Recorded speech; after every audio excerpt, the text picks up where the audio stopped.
A very good evening and welcome to the State of Scottish Football. It's Friday evening. Of course, before we start introducing the guests, we are indeed sponsored by Active Watches. Beautiful watches, and if you subscribe to our YouTube channel, you've got a brilliant chance of getting a watch. But I'm not alone, thankfully. To my right, sporting a fantastic FC United top is the fine Glenn Schroeder. Glenn, how was this fine Friday evening? Yeah, good to be on a Friday after missing the Monday night episode due to illness. So pleasure to join you and Regan tonight to preview. Because normally I'm reviewing the game, so looking forward to previewing the weekend's action. Absolutely. I said fine. I'm just spotting and stinging it down outside in Aberdeen. So apologies for that. And to the bottom, the one and only Mr. Regan Stevenson. How are you this evening, Regan? I'm doing well, David. Thank you for having me on again. Absolutely. First and foremost, then, Regan, we're going to preview Celtic against Livingston. A big game for both sides in certain aspects, but Celtic, they've got a great opportunity to go top when you look at it here by 5 o'clock tomorrow afternoon. Definitely, David. I mean, obviously, Ange Postecoglou said that nothing's won in October, but he will be fully expecting by 5 o'clock that Celtic will be top of that table. When you look at this game tomorrow, I mean, Celtic are in fine form, and then the point of Livingston side have picked up a resurgence, but you would look at this and saying Celtic would be professional tomorrow. Yeah, I mean, obviously, Livingston, they got a good point during the week, and then they got a 3-2 win up at Ross County last week, so they'll be feeling very good. But I think this will be a game that Celtic will win by 3 or 4 goals, if I'm honest, David. Yeah, in terms of Livingston, Glenn, I mean, as I alluded to, they have picked up a resurgence, but how do you think Davy Martindale approaches clash at Celtic Park tomorrow? Yeah, it's an interesting one because last time when Livingston won a few games ago, we wondered if they could kind of build on it, and they have, unbeaten in 3 and getting a good draw against a quite informed Dundee United. And obviously they beat Celtic when the two teams last faced each other.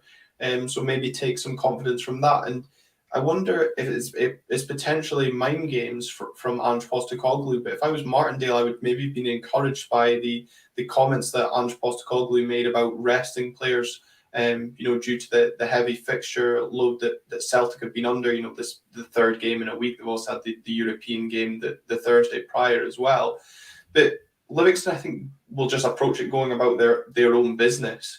And look to, Celtic haven't been defensively sound all season. They are giving up chances. So if Livingston can be clinical when an opportunity arises, then maybe they could cause Celtic a few problems. Regan, was you going to say something there? Sorry. No. Ange Postecoglou's side are Jekyll and Hyde at this precise moment in time, Regan. Not so much now. They weren't at the start of the season, but they're now beginning to hit a bit of momentum now.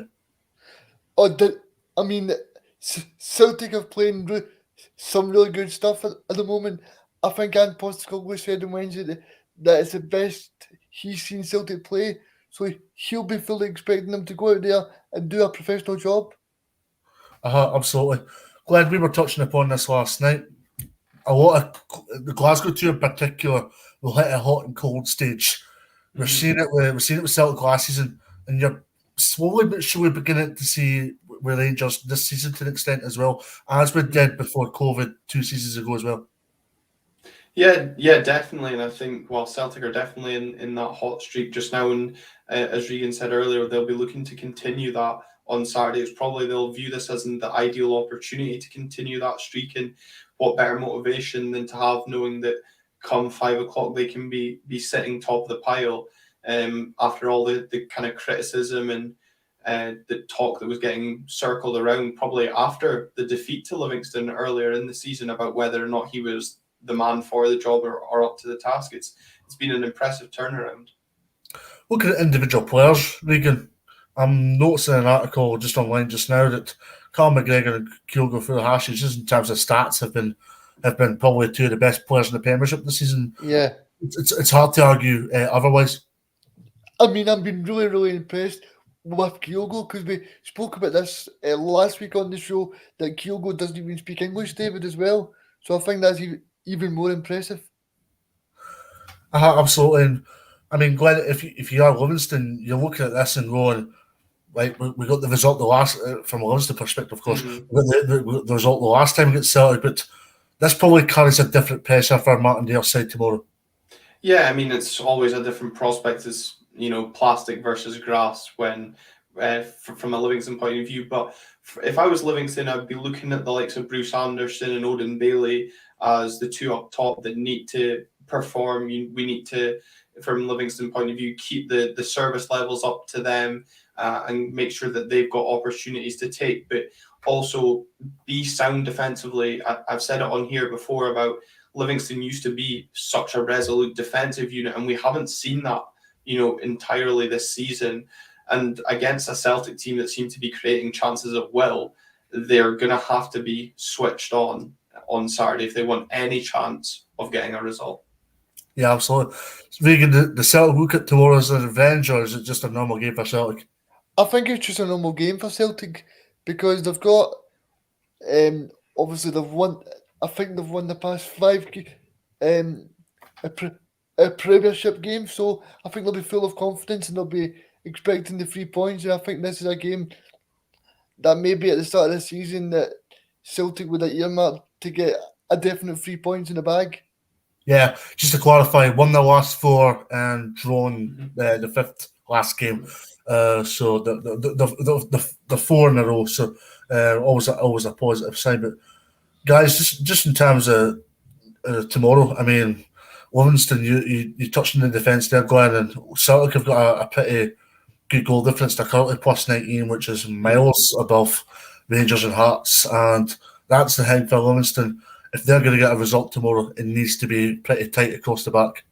Yeah, well, my fantasy team reflects that. I've brought in Kyogo and I've captained Yacht, and I'm tempted to make Kyogo my vice, and I've gone heavy on the Celtic players to take advantage because I do think they're going to be creating loads of opportunities this weekend. They, like you touched on there, Dave, their goal difference is phenomenal this season because when Celtic are at it, they are, taking these chances. I thought they were very impressive in that first half against Hibernian on Wednesday night and could have quite easily been 4 or 5-0 up. Instead of just the 3 that they found themselves. But yeah, I do worry for Livingston going to Parkhead. If Celtic score a couple of early goals, will the floodgates open? Absolutely. And just in terms of tomorrow, Regan, I think this is a possibility again for Celtic to go put down a mark. And I mean, it's a big thing in football. And 5 wins in a row for Celtic would be quite a good statement to make. Oh, David, especially when Motherwell play Rangers in the Sky Kick-Off on Sunday, so that'll put a bit of pressure on Rangers to win as well, because that has not happened for a while where Celtic can go top of the table. So I think Ange Postecoglou will be saying that to the players when they head out to Celtic Park tomorrow. Absolutely. Glenn, prediction for tomorrow? I'm going to be the same as Regan. I think it'll be 3 or 4-0 Celtic. Okay, Regan, we're going for 3 or 4-0, yeah? Yeah, I'm going to go 4-0. Okay, fancy 3-0 Celtic. So we're all going for a comfortable Celtic win this evening. By the way, guys, if you're wondering where Colin Watt is, he's taking the Friday night off. So you've got me to deal with instead. I'm trying desperately hard to replicate the fine performance of Colin Watt on a Friday evening, but I think I'll come up short. But we're off to the Granite City X for Aberdeen against Hearts. A game which we would have looked at 7 days ago and went, okay, there's one team that's in form and one team out of form. Turn the clock 7 days later, it's Aberdeen in form with 4 points in 6 or 7 days, whilst it's a Hearts side with 2 draws. So this makes for a very interesting encounter at Pittodrie tomorrow, Glenn. Yeah, it does. It's actually 3 straight draws for Hearts, but I think I'm 100% agree with what you said there. It's a game that this time last Friday I would have been absolutely dreading, and now I can't wait to get to Pittodrie tomorrow to see what's lies in wait, because this is going to be the chance for Aberdeen to maybe continue that form and level of performance that we put in against Hibs and Rangers in midweek, and hopefully end Hearts' unbeaten run. And if we do, we've got a good chance of putting ourselves back into the mix for top 6 contention. But I suppose from a Hearts point of view, they've also got to look at an opportunity to go top of the table, or continue hanging on to Celtic's coattails ahead of the weekend's game on Sunday for Rangers and Motherwell. But a very exciting game in prospect, and it was great to speak to Robert Borthwick on Monday night as part of my own podcast preview for that game, and just hear how two teams are looking forward to this game. And it's just more exciting games in the Scottish Premiership this weekend. Oh, absolutely. By the way, I'm gonna give Glenn a self plug here by saying he runs red tinted glasses. So if you've got the opportunity, go and have a watch. You also did a watch along on Wednesday night, Glenn. Yeah, I did. Yeah, watch along of the game on Wednesday night, which went very well given the fact that we managed to score 2 goals. But yeah, thanks for the mention. If you want to subscribe, please feel free to and catch up with the latest episode in the preview with Robert Borthwick. If you like A View from the Terrace, there's View from the Terrace chat and banter involved as well. Absolutely. And by the way, Glenn's a pretty good rendition singer of Christian Ramirez. I very much enjoyed that, Glenn. So I won't give it just now. On Wednesday, upon reflection, do you look at Wednesday and say, okay, a good point at Ibrox, but in the same sentence, disappointed me getting the draw in the end? Disappointed at being cheated out of a draw, I think, is what I would honestly say. Controversial, but that's my honest opinion. It's the disappointment at the manner of the draw, not the fact, had Rangers gone and scored a 30-yard screamer to make it 2-2, you go, well, that's it. But the manner on which we got the draw still hurts. So I'm hoping there's a bit of fire in the belly, because you saw the comments from Glass, McCrory, Campbell all on Red TV make comments in relation to the refereeing decision. So there's obviously a bit of an aggrievement. But if you offered me a point before the game, even after the win at the weekend against Hibs, if you'd offered me a point at Ibrox, I'd have snapped your hand off pre-match. We were going in with a depleted defence. Before then, we hadn't scored in 5 visits to Ibrox. So to go in and go 2-0 up and put in an excellent defensive shift that needed a dodgy decision to get them something, for me, and I think the rest of the Aberdeen support, has given us a lot of encouragement going into this weekend's game, and hopefully the run of fixtures that are coming up, because we are still coming up against informed sides over the next few games, and that starts against Hearts, obviously still remaining the only unbeaten team. We look at tomorrow and say that draw at Ibrox and Wednesday night probably gives Aberdeen a good bit of confidence heading into tomorrow's game against Hearts. Oh, I mean, definitely. I think they'll be so confident with the way they're playing. I just want to ask, do you guys think that the pressure has become less intensified on Stephen Glass now? I think he's maybe bought himself some more time with the positive results over the last week, but I think he fully admitted it in his post-match comments, knowing that how quickly things can turn back again. So a defeat on Saturday tomorrow against Hearts will leave us, just looking at the table now, 12 points behind them already at this early stage. And given some of the other results in midweek, we would still possibly be looking over our shoulders. So to an extent, yes, it's lifted slightly, but a defeat puts it right back on it for me. Yeah. I look at this week by saying it's been a pretty good week from Aberdeen Football Club point of view, but they need to keep this going tomorrow. I mean, tomorrow's a big game for Aberdeen, as it is for Hearts. And if Aberdeen can exploit Hearts, I mean the fact that Hearts haven't won in 3, even though they are still undefeated, it's a terrific incentive for Aberdeen Football Club tomorrow, just in the sense of getting Hearts' unbeaten run to an end, which would be unknown a week ago. So it's a massive game for Aberdeen this tomorrow. But I also look at this by saying if Aberdeen can go and win tomorrow, I think the tide changes among the fan base. Yeah, definitely, because if you look at Aberdeen the last 2 games, I think it's been very, very good from them, because I don't think people expected them to go to Ibrox and get a 2-2 draw, did you? No, not at all. Yeah, I think for Hearts this weekend as well, I think they missed Liam Boyce massively on Wednesday night. And sorry if I'm stealing your chain of thought, David, but there's a lot of pressure on Nandale this weekend, because I think he missed a lot of chances on Wednesday night, and if Boyce isn't fit enough for Saturday, then who do Hearts turn to grab a goal and lead the line for them? Well, that was one thing I was going to touch upon, Glenn. Boyce and Goulet are two very different strikers.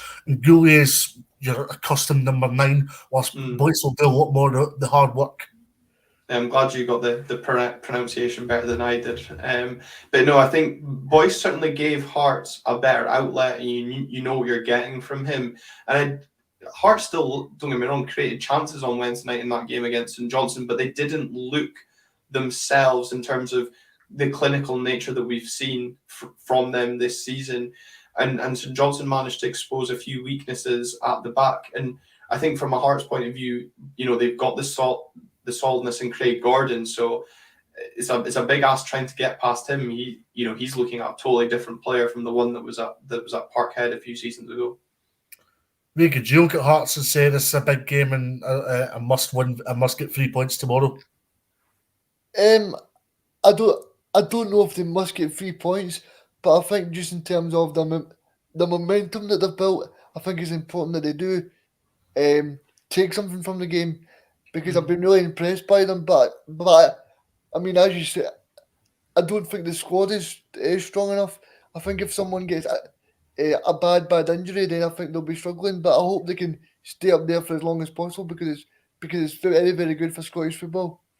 Yeah, that's a really good point, actually. I sorry to step in there. I agree, because I think it even though obviously I want Aberdeen to win the game tomorrow, I think from a Scottish football perspective, if Hearts do go on to get a positive result, this whole surrounding or chat of a title race involving teams outside the Glasgow 2 could possibly intensify. But Regan, there's an excellent point on the injuries to Hearts, and I think that showed with them missing Boyce on Wednesday night.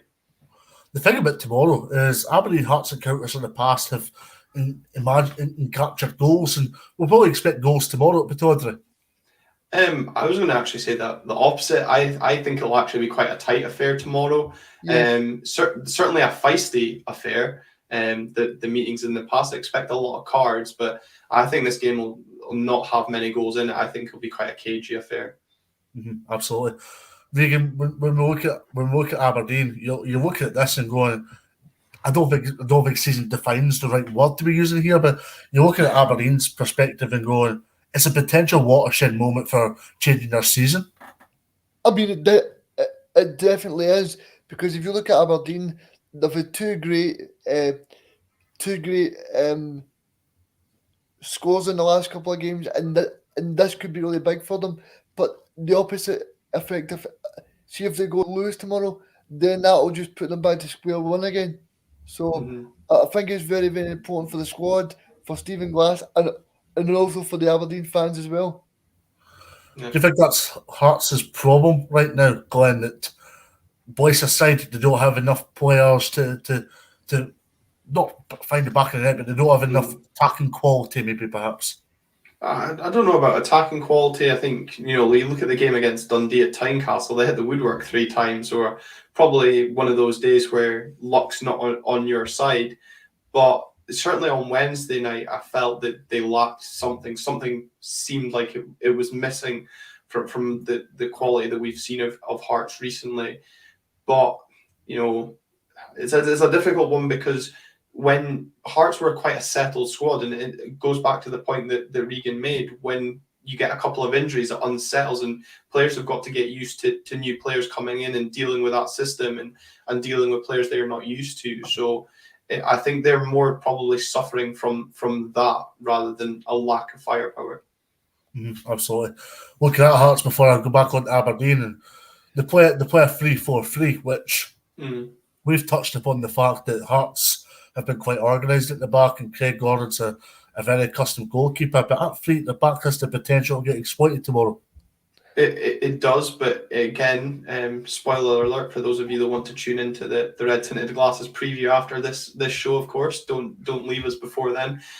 Robert Borthwick said when Hearts changed to a 4, they looked terribly terrible defensively. They've struggled in that formation this season, but I actually think the back three could work for Aberdeen's favour. The way, certainly based on our last couple of performances, with Hayes looked really impressive on Wednesday, starting the counter-attacks. You got Ryan Hedges, Christian Ramirez, fitness pending.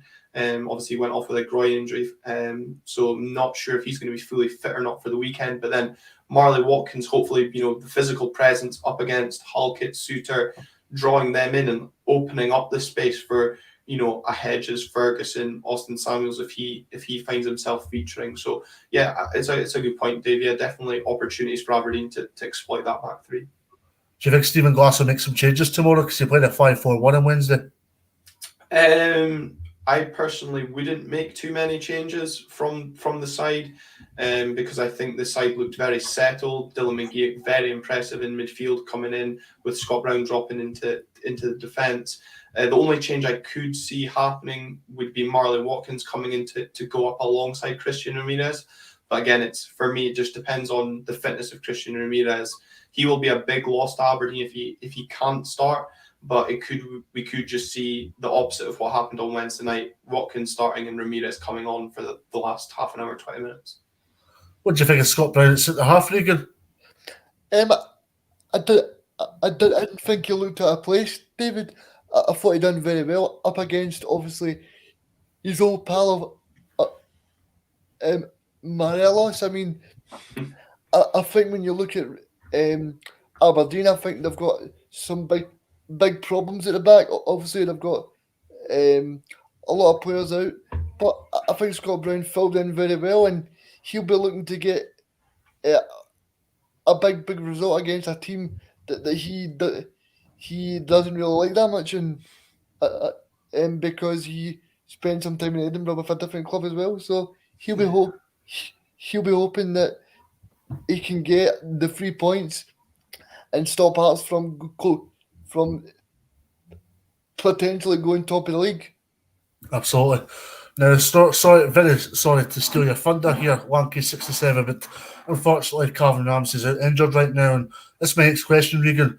The fact that Aberdeen have defensive players unavailable at this precise moment in time, Jack McKenzie, Declan Gallagher, and Calvin Ramsey, but still be resolute against Hibs. And then with the exclusion of the Rangers scoring the 2 goals to equalise on Wednesday, they were resolute from a good period in the game at Ibrox on Wednesday as well. David, I think it's very, very impressive the way that they've dealt with injuries as well, because a lot of squads would be, I wouldn't say they probably wouldn't cope very well, but I think Aberdeen have done that very well. So I think it's very important as well that Scott Brown maybe is more like I would say he's a defensive midfielder, but I think he showed very well that he can definitely do a job at centre back. Mm-hmm, absolutely. Glenn, prediction for tomorrow at Pittodrie? 1-0 Aberdeen. Okay, Regan? I'm going to go 2-1 Aberdeen.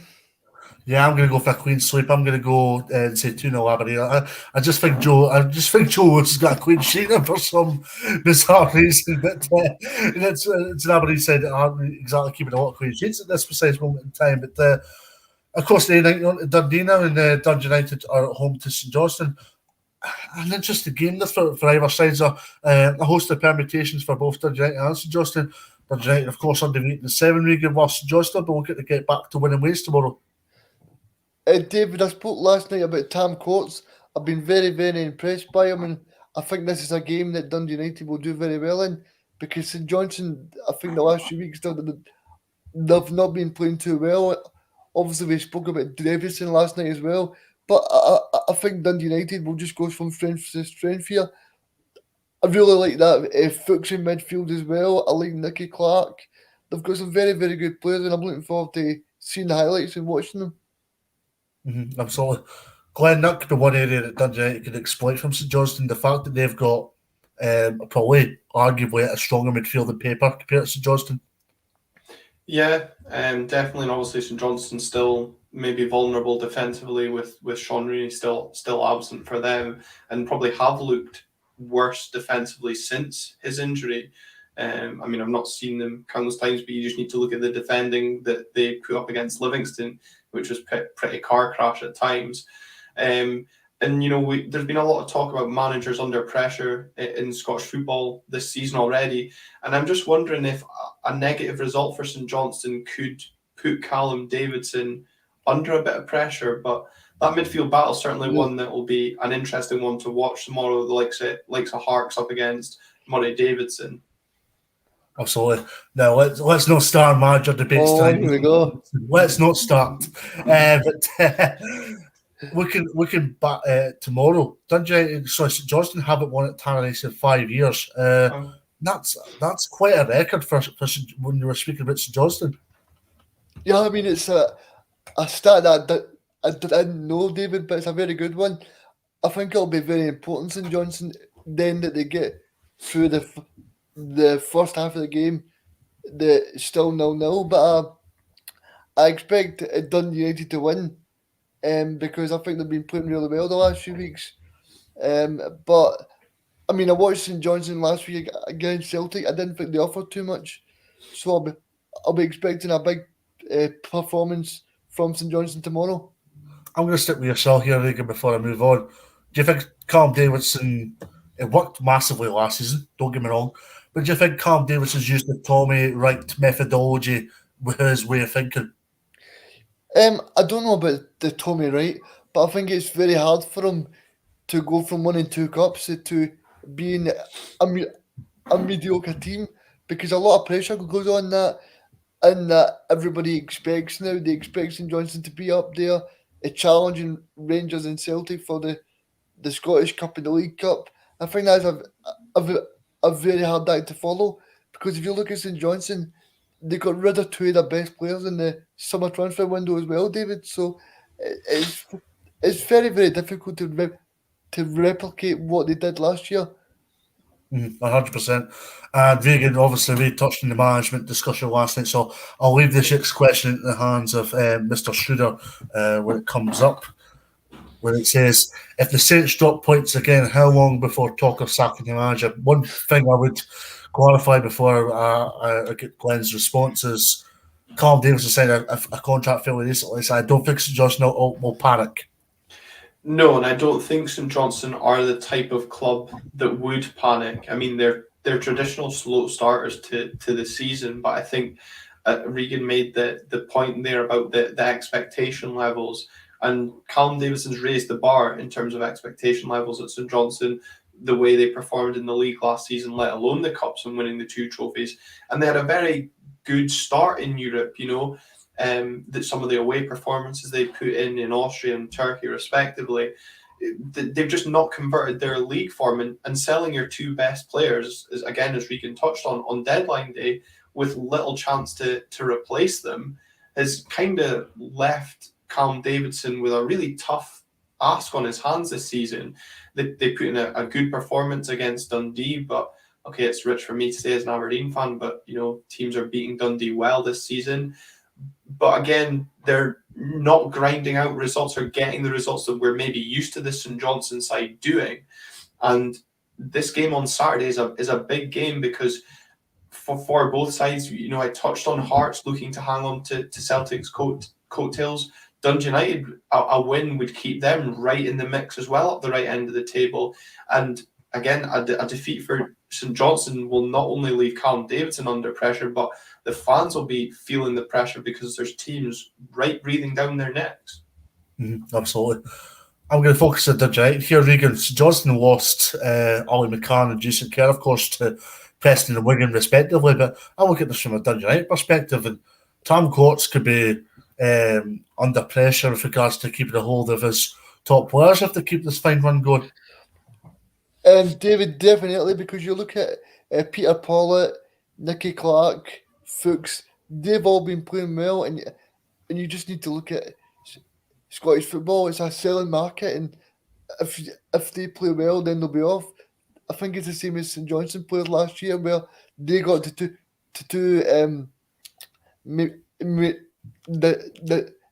got the 2 major trophies, and everybody's trying to buy them. So I think that just comes with Scottish football and what we need to expect. But I think it's good for the attention of Scottish football, and it's good for Dundee United as well.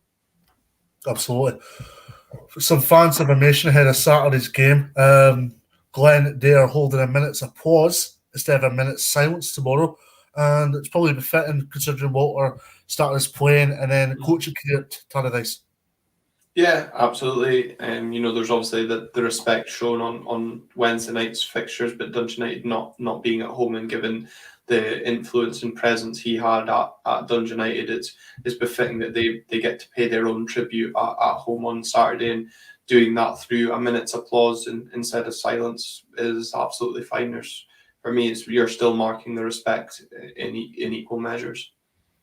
And one specific newspaper that didn't pay their respects was the Sun. I had a wee bit of a rant in the show with Regan last night about that I thought was a horrible headline, which Regan didn't know about until I told him, to be honest with you. But looking at tomorrow, if you're a Dundee United fan listening in, the Hegarty Suite is open for any season ticket holders to enjoy refreshments both before and after the game. As always, you'll be required to show your season card to gain entry.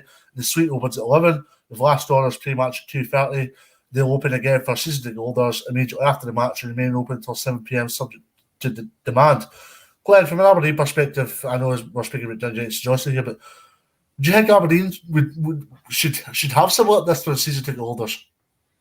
I think all Scottish clubs should, not just Aberdeen specifically. I know St Johnstone have got the lounges in and about the stadiums as well. I'm not sure about the Edinburgh clubs, but it's something that should be incorporated into getting fans in and around the stadium early to build up that match day atmosphere and keep revenue in the club or build revenue for clubs. I mean, we all have our traditional match day traditions where we might go to a specific pub beforehand, but if there was opportunities and good pricing done by the clubs, I'm sure many fans would maybe be willing to give that a try.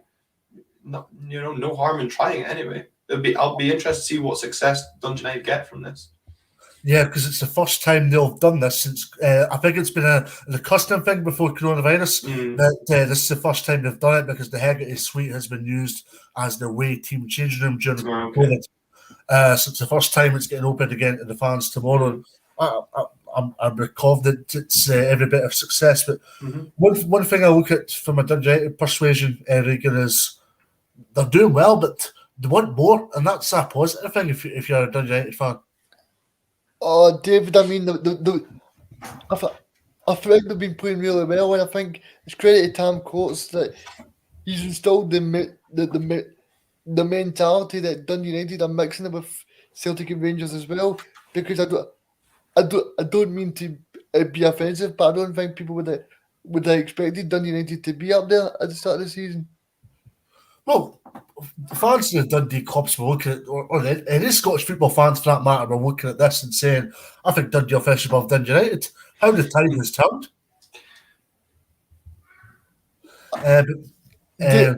David, I think it has turned in terms of everybody seeing Dundee United in the Championship for a number of years, but I think it's very impressive the way that they've came up and they've done really well.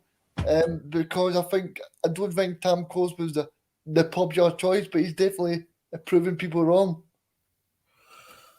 Dylan Levitt, Regan, was very good on Wednesday night at Livingston. And how impressed have you been with the Man United loanee? That good, by the way, that United and Focus have done an article on the player. He's been very, very good. I didn't know him from the start of the season, but from watching him, I think he's been very, very impressive. And I think it just shows that these clubs down south have got so many academy graduates, and it's so good to see them playing in Scottish football, because I think it's been a great place for players down in England in previous years as well. Absolutely. Now we're going to get predictions. What are you thinking, Glenn? And we're going to go for the standard Dundee United result this season, 1-0 to the home side. Regan? I'm going to go 3-0 to Dundee United. Absolutely. Next up, we're going to go up to the Highlands for Ross County against Hibernian. A big game for both sides, this, Glenn. Yeah, and probably one of the, in a weird way, the games of the weekend. Ross County looking to build on what was an excellent win at Dens Park and probably the surprise result of the last set of fixtures in the Scottish Premiership, and Hibernian travelling up to Dingwall in what is pretty terrible form. 4 straight defeats and a manager under pressure. Certainly, probably one that I'm interested to see the results or scores coming through from that game. Yeah. By the way, I think Dundee will win 2-1 tomorrow. I completely forgot to send in my prediction. But Regan, when you look at this game tomorrow in Dingwall, you have the feeling that Jack Ross needs to 3 points more than Ross County do, or Marky Mackay for that matter.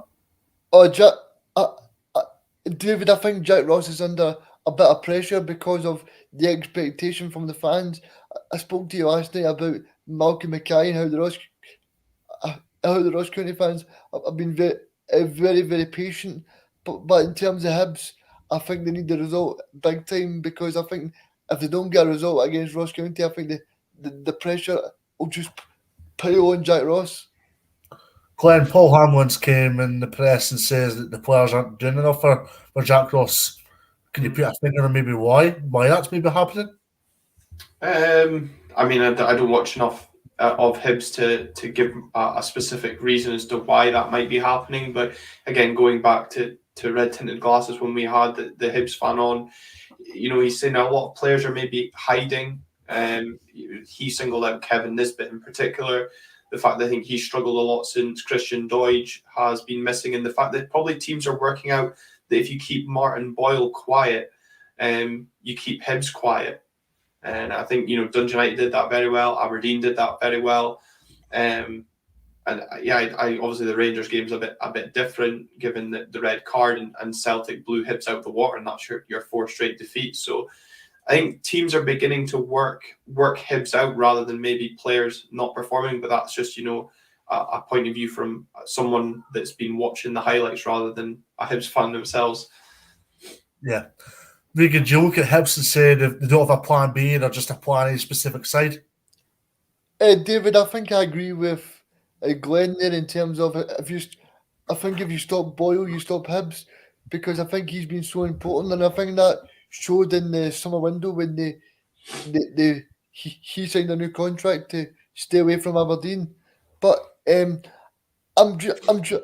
just very interested in terms of Hibs, because I spoke about on the show last night about Joe Newell, and I think he'll be very important tomorrow, and also someone that they almost got rid of in the summer, which is Scott Allen.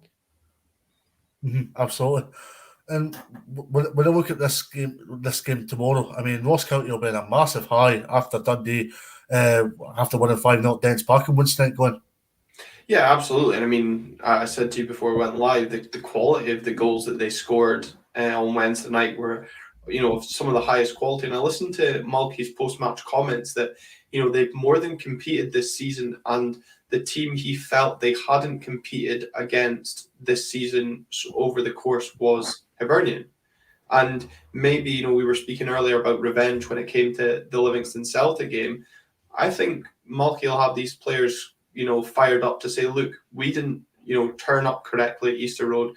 Let's turn up and show that we are a match for this Hibernian side, because I think to an extent, some of what Malky was saying was correct. They have shown they can compete against most of these sides, draws against Aberdeen and Hearts, and they are scoring goals, 15 so far this season. And I think for me, the biggest thing for this game tomorrow is the first goal. And if County can get the lead, it'll be interesting to see how Hibs respond, because the fans will definitely get on their back very, very quickly. And the players might start feeling that pressure, and County will just be buoyed from, the performance on Wednesday and then potentially taking the lead at the weekend. Regan, I look at this game tomorrow and say that Ross County, this is probably a marker to see where they're at just now, because the Easter Road Mauling, when they got beat 3-0, was a sign where Ross County were at that specific moment in time.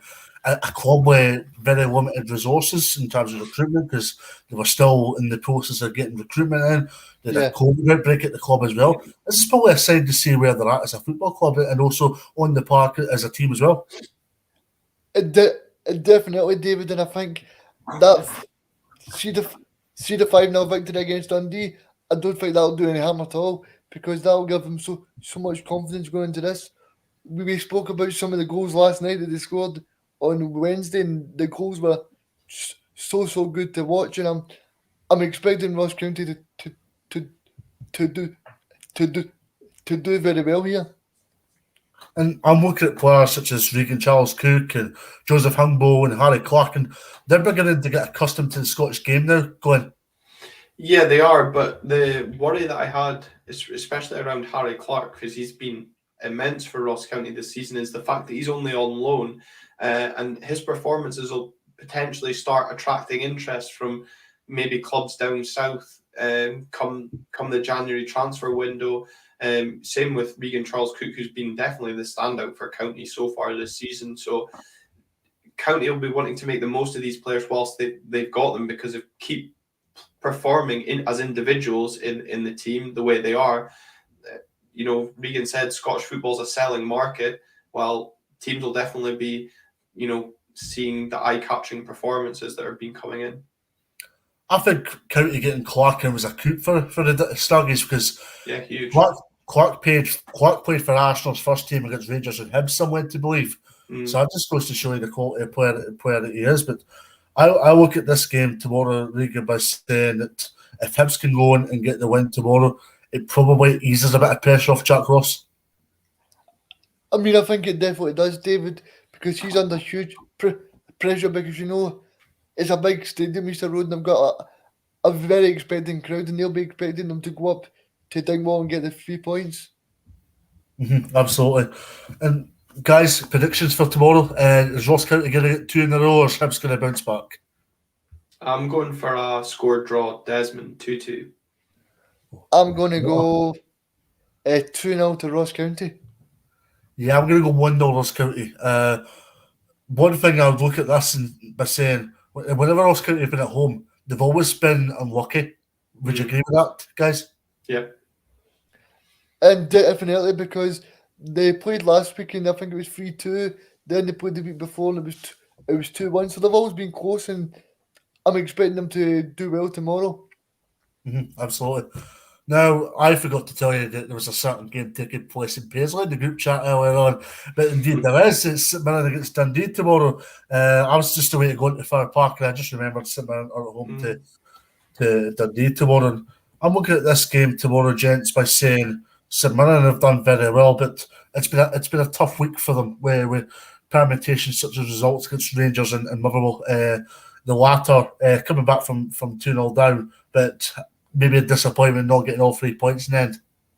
I mean, maybe, but the fact that you've still come away from a tough venue, because Fir Park is a tough place to go, and you're coming away with a point, and they're still just on the outside of the top 6, and St Mirren are a club with top 6 ambitions, despite the chairman maybe wanting a bit more.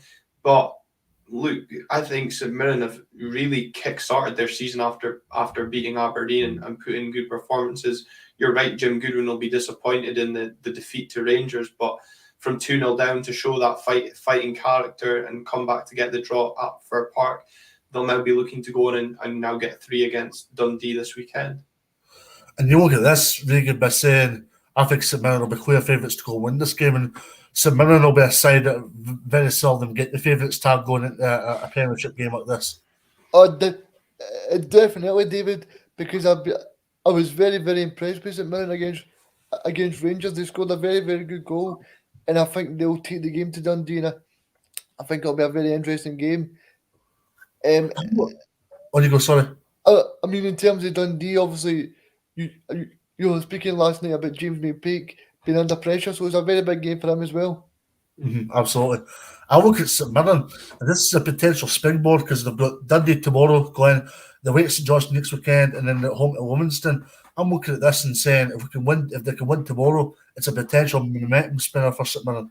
Yeah, potential momentum spinner, and you've both just tipped Hibernian to lose tomorrow, so a victory for them would see them leapfrog Hibs, and that puts them into the top 6. Similarly, Motherwell have got a tough fixture against Rangers, albeit at home, but probably St Mirren fans would be expecting Rangers to go and win that game. So, St Mirren potentially at the end of this weekend could find themselves sitting fifth in the Premiership table. And coupled with the run of fixtures that you've just listed off there, Dave, is great for St Mirren, because the start of the season they had, you definitely wouldn't be thinking that they would be sitting where they are right now. So another terrific job by Jim Goodwin, just showing the managerial qualities that he has. Well, it shows the managerial qualities he has when Curtis Main scored a few goals for the Buddies. Well, yeah. I'm going to stick with yourself here, Glenn. How impressive have you been with Conor Ronan? What a signing from Wolves. When you look at Aberdeen taking in somebody from Wolves, and that's who St Mirren have got, I had my question marks whether or not we missed out on him instead, or if there was an opportunity to get him. But huge player for St Mirren. And again, it's just to bring back the point that Regan made earlier in the show about loan signings in Scottish football. Another player coming up from England and flourishing in Scotland. Mm-hmm, absolutely. Regan, from St Mirren's point of view, is top six not a realistic expectation, but it's top six the target for St Mirren, or does St Mirren need to be aiming higher than that, do you feel? I think it's a realistic target, because St Mirren they've been in the papers with Stuart Gilmore and Tony Fitzpatrick have been saying that St Mirren are top six club. So I think from the club, they'll be expecting top six. Mm-hmm, absolutely. As for Dundee, Glenn, a massive reaction needed after Wednesday night. Yeah, and probably the result that not many people, certainly Dundee fans, expected on Wednesday night, given the win over Aberdeen and then going to Tynecastle and busting many people's coupons by grabbing a draw there. So huge reaction needed, because McPake's a man under pressure, and really, they managed to get themselves out of, gave themselves a bit of a gap to the bottom of the table, and with St Johnstone having a tricky fixture, and similarly County against Hibs, it's an opportunity to maybe try and get points on the board and keep fighting away from pressure. And if they don't, it just keeps adding that to McPake. Back on to St Mirren very briefly, Glenn. Do you think they maybe need to adapt depending on the situation of Jamie McGrath? Because the St Mirren have a lot of attacking options at the moment, but if Jamie McGrath goes, that's the plan needed adapted big time. Yeah, definitely. I can't remember. Did he play it in midweek against Motherwell? Because I know he didn't. No, so main up front. Yeah, so I know he obviously got stretchered off against Rangers, so I don't know how long he's actually out injured for. So, that's the first game without him. They've gone and fought back from 2-0 down. But if it's going to be a long-term injury, but you're 100% right, potentially leaving the club January end of the season, if St Mirren can show an adaptation without McGrath, then look, they're going about their business right. I know the table is maybe a bit jumbled up just now, but they've put themselves in an excellent position going into this next quarter of the league. Mm-hmm, absolutely.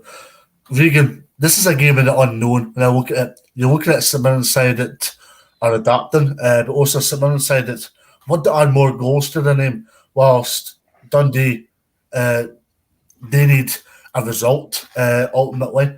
But also, you're looking at this and going, will McPake change the team? Will McPake get a reaction? There's a lot of unknown permutations here tomorrow. David, I think you spoke about it earlier. This is a big run of fixtures for St Mirren, because they've got a few winnable fixtures, and I think this will be the start from tomorrow. I like Jim Goodwin as a manager, and I think he's very, very impressive. So, in terms of St Mirren, I think they will see this as a big 3 points that they can definitely go and get, especially in front of the home crowd. The thing about football, especially in the Scottish Premiership, is it's about fine margins. Start of the season, St Mirren drew at Dens Park. St Mirren have went in an upward trend, whilst Dundee have went backwards. Regan, I think in terms of Dundee, it's a difficult one, because obviously they go to a Tynecastle last week and they beat Aberdeen, but then so it's just very difficult, because obviously James McPake's under big pressure after the 5-0 Ross County, but I think he'll be looking for a big reaction, but I don't know what kind of reaction he's going to get.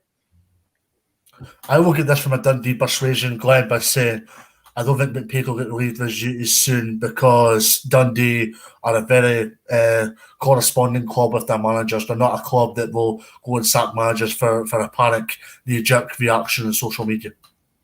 Yeah, but there's only so much that you can take of your fan pressure, so it'll be time will tell. I think fan pressure has a lot to say. The reason why I mention this is I think McPake will need to go a sustained amount of games with losing, because I was told this today. McIntyre lost 10 games and was sacked. Hartley lost 7 and was sacked, which goes to show that even if they are in a predicament, they will go back to their managers. But do you think Dundee will respond tomorrow at Paisley, or do you think St Mirren will take advantage of home matters? 2-0 St Mirren. Regan? I'm going to go 3-0 St Mirren. Yeah, I fancy Dundee to score, but I'm going to go 2-1 St Mirren. To round things off, we're going to go across to Lanarkshire to take in Motherwell against Rangers, a Sky Sports game on Sunday, of course. I'm looking at this game by saying Rangers will be favourites heading to this game, but also for Motherwell. Yeah, they maybe not get the results, but they've been playing some good football of late, Glenn. Yeah, absolutely. I think Motherwell, maybe for me, alongside Dundee United, being the surprise package of the Premiership this season. I didn't really expect Motherwell to be where they are, and I think the way that they've got goals in their team, Tony Watts, being standout, but defensively they've been doing well. Maybe up till recently conceding a few sloppy goals, but they've just hit a bit of a slump. Obviously, they're drawn on in midweek, ending a run of three defeats, but Rangers looked leggy. And it was obviously a tough game that they had on Wednesday, having to chase most of the games from 70 minutes after being 2-0 down. And I think this is Rangers' 5th game in, well, that'll be about 10 days, fourth or 5th game in 10 days. So maybe tiredness could affect the away side this weekend. Mm-hmm. Barisic is likely to be out on Sunday. He wasn't included in Wednesday night. How big a miss is that, Regan? David, I think it's a big miss, even though that Bassey's been very good. But I think it's going to be interesting. As Glenn said, there Rangers have played a lot of games in a short space of time. I think it'll be very interesting because Motherwell are playing very well too, and they've got a certain striker, Tony Watt, who I think will be wanting to score against Rangers from being a former Celtic player. Yeah, I was waiting to say I made it error there. It was actually Barisic, not Bassey. Yeah, I was going to say, well, Bassey's performance on Wednesday night should be a good confidence for if Barisic is missing. But also interesting that the pictures that Alan Burrows was tweeting tonight of the amount of water currently around the Fir Park pitch and the fact they only just saved the tunnel into the changing room areas from being flooded. It'll be interesting to see if there's any actual doubt around the game going ahead if the bad weather continues into tomorrow. I think we'll get a few moody pictures of Steven Gerrard if his game's off on Sunday, Glenn. Potentially, or he might actually not mind it, give his squad a chance to rest. Is it the European games coming up this midweek? Yeah. Yeah. So maybe looking at that and a chance to rest some players up for that game against Brøndby and look at the potential of progressing in Europe. So maybe weighs up 50-50 for him, but Motherwell will probably be the team who would be more disappointed if the game gets called off. Mm-hmm, absolutely. The only thing I would say to that is that Steven Gerrard might not be happy if Celtic won the previous day. Then his team. True. Yeah, good point. Absolutely. Now we'll go back to Wednesday. Sorry, Glenn. But Regan, I'm led to believe Hugh Dallas has waded into the Rangers v Aberdeen penalty furore and claims VAR would not have gave it. It's probably a sign that we need VAR in Scottish football. See, that's what I said last night. It needs to be clear and obvious, but I still think that was a clear and obvious error because it wasn't a penalty for me. Glenn, can we get an opinion on Scottish football referees at this precise moment in time? You just need to look at Wednesday's decision to get my opinion on the standard of refereeing. But on VAR, the problem is who's then looking at the monitor, because they would be advising the referee to overturn the decision you know my thoughts on whether or not they'd be told to overturn that decision. Exactly. As for Motherwell, I've read a good attacking side, Regan, and I'm looking at this and saying if Tony Watt and Van Veen can be in the away game, it's potential for Motherwell to go get some goals on Sunday. Oh, David, it definitely is. I expect this to be a very close game. I know that Rangers will be expecting to go there and get the 3 points, but I think it'll be a very, very tough test because, as I said, Tony Watt will be looking to get a few goals because I think he'll be looking at that Scotland squad in a few weeks and saying, I can definitely get in there. Yeah, and just on the point, sorry, quickly, David, is Kane Right. Willard another player that I would be looking out to cause Rangers problems, because I was really impressed by him earlier. I think he was the one that actually scored at Ibrox when Motherwell got the draw earlier in the season. Yeah, I actually just realised here that Van Veen didn't play on Wednesday. Did he come on? Oh, he was on the bench, right? Okay, he didn't come on, but he was on the bench. And the thing about Motherwell is they've got a lot of attacking options. Glenn, they played a 4-3-3 in wins tonight, and they've been playing a similar formation. They've probably boosted them big time. Yeah, and that's what surprised me most. I mean, like I said, I've not seen much of Motherwell other than the opening day and when they played Aberdeen, but how attacking Motherwell have become this season was highly impressive, and the pace in which they got the ball from back to front. And I think Aberdeen caused Rangers problems with that in midweek with their high press and counter-attacking style, and that was at Ibrox. So Motherwell doing that on their own patch is certainly not out the realms of possibility. Yeah. I've been impressed with the midfield this season, Regan. Sean Goss, Liam Grimshaw, and Carl Slattery have done very well, and they formed a real good partnership. David, I think they've been really good. I watched them against Ross County, and Slattery scored a very good goal. He's been very impressive. I think he came through the Southampton youth system, so he's obviously a very good player. And obviously, we've seen Sean Goss has been at Rangers before, so I think they've got a very good partnership as well. So, yeah, I think it's going to be a very, very interesting game. Do we look at Sunday, Glenn, by saying Motherwell have the potential to get all 3 points, but they need to tighten up at the back, because Graham Alexander spoke after Tannadice and said it was the best he's seen Motherwell play since they arrived in January. Yeah, absolutely. And I think, I made the point about Livingston earlier. I make it every time a team plays the Old Firm, you've got to keep it tight at the back. You can't afford teams like Celtic and Rangers the opportunity, because the more you give them, the more likely they are to score a goal. Whereas other teams maybe will pass that up continuously. But look, I think as maybe Motherwell do concede, an excellent point by Regan earlier about Tony Watt. He's got a point to prove. There's a space available in that Scotland's team with Lyndon Dykes missing for that Moldova game, and he'll be wanting to send Steve Clarke a wee message, I think, with a good performance on Sunday. I'll stick with yourself finally here, Glenn. Mm-hmm. You can tell that Tony Watt's got a bit of fire in the belly again. Yeah, he does, and it's great to see players maybe struggled for a few years, and obviously rightly now getting talked about from the Scotland squad. But I think I've seen it in the comments about let's see what he does this weekend, and for Tony Watt, that will be a marker. Can he perform against the top teams? He's scored goals against the rest of the league, but I suppose people might start taking him more seriously if he can bang them in against Celtic and Rangers. Absolutely. Prediction from Lanarkshire when Motherwell play Rangers, Glenn? I'm going to go for a 1-1 draw. Okay, Regan? I'm going to go 2-1 Motherwell. Yep, I'm going to be pretty ambitious and say I'm going to stick with yourself here again. I'm going to go 2-1 Motherwell as well. So that's all we've got time for. In just a couple of minutes' time in the State of Scottish Football, State of Mind channel, sorry. It's the Clyde Football Club podcast. Obviously, they'll be a little bit disappointed after the defeat to Cove Rangers last weekend, but an opportunity to rectify things after the defeats to Cove and Minto. So stick around for that, and here's hoping they have a good show this evening. An hour on from 7 until 8. But for myself, Glenn and Regan, enjoy your weekend, and thanks very much.